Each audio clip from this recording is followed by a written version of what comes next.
My name is Shaira Kamila and welcome to my video on travel requirement for Indonesian traveler heading to Canada. In this video, I'll guiding you through everything you need to know to ensure a smooth and hassle-free trip. So, in this video, we'll cover the following key topics such as travel document, immigration regulation, custom regulation, cabin and baggage information. So, without any further ado, let's dive into the video.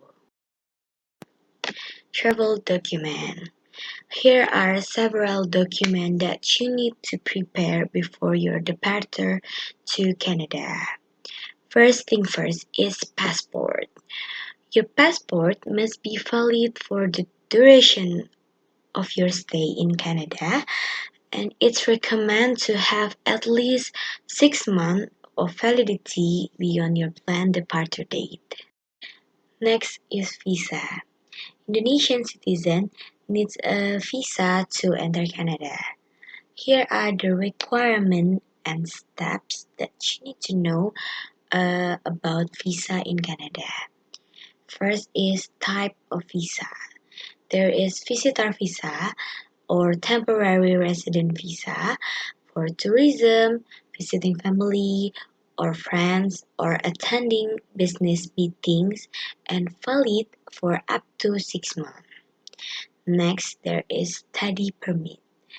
For studying at designated learning institution in Canada, valid for the duration of the study program plus an additional 90 days. Next is work permit. For working in Canada temporarily and can be employer specific or open. And next is super visa. For those parents or grandparents of Canadian citizen or permanent resident, and allow multiple entries for up to 10 years, and with each stay lasting up to 2 years. And last but not least, for the types of visa is transit visa for traveler passing through Canada on their way to another country, and valid for up to 48 hours. And next, for the application process, how to apply the visa. First, you can by online application, you can apply for visa online through the Immigration, Refugees and Citizenship Canada or IRCC website. Next is paper application. Alternatively, you can submit a paper application at a visa application center or VAC. Next is the document required, such as valid passport, complete application forms, proof of a financial support, travel itinerary, and sometimes a letter of invitation. Next, for the processing time. The processing time is vary depending on the type of visa and the volume of application. It's advisable to apply well in advance of your planned travel date. Next is supporting document. First, proof of financial support, such as bank statement, employment letter, or proof of sponsorship to show you can support yourself during your stay in Canada. Next is travel itinerary. Details of your travel plans, including flight booking and accommodation. Next is letter of invitation. If you're visiting your family or friends, a letter from your host in Canada may be required. And last but not least, for the travel document, you need to have travel insurance to cover your health risk in your vacation in Canada. Immigration regulation. Here's a detailed breakdown of the immigration regulation for Indonesian traveler heading to Canada. First is biometric.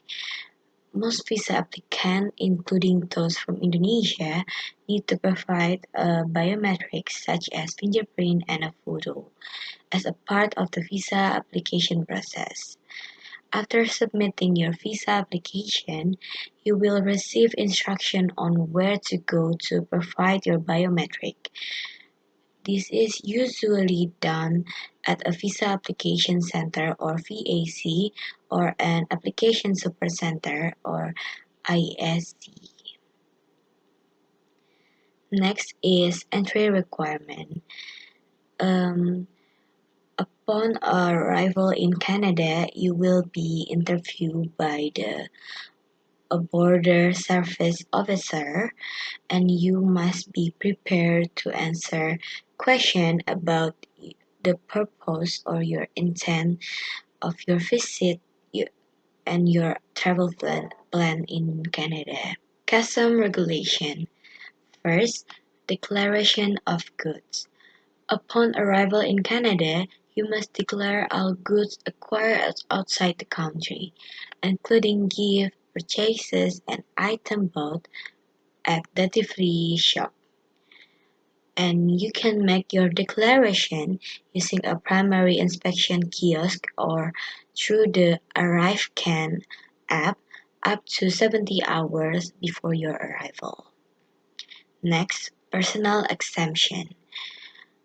The amount of goods you can bring into Canada without paying duty or tax depends on the length of time you have been outside Canada. For less than 24 hours, no personal exemption. But for 24 hours or more, up to 22 sorry 200 Canada dollar worth of good, and for the 48 hours or more, up to Canada dollar 800 worth of good. And for the condition, goods must be for a personal or household use and cannot be left behind in Canada. And next, prohibit and restrict items. For the prohibit items, certain items are not allowed into Canada, including fresh fruits and vegetables, and meat product, plants and plant product, firearm and ammunition. And for the restrict items, some items are allowed but with restriction such as alcohol, up to 1.5 liter of wine, 1.14 liters of spirits, or 8.5 liters of beer. And for tobacco, up to 200 cigarette, 50 cigar, 200 grams of manufactured tobacco, and 200 tobacco sticks. Last but not least for the travel requirement is cabin and baggage information. For a specific airline that I will use in this video as example is Air Canada.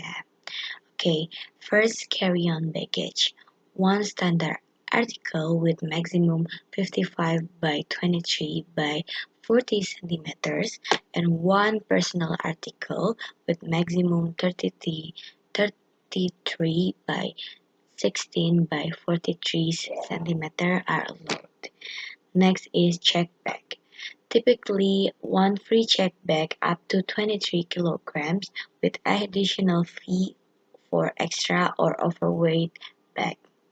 And there is restriction for there is restriction items that cannot be carried in cabin baggage, such as liquid over 100 milli, sharp object, and certain electronic. I think that's all that I can explain to you guys. Thanks for watching. Bye bye.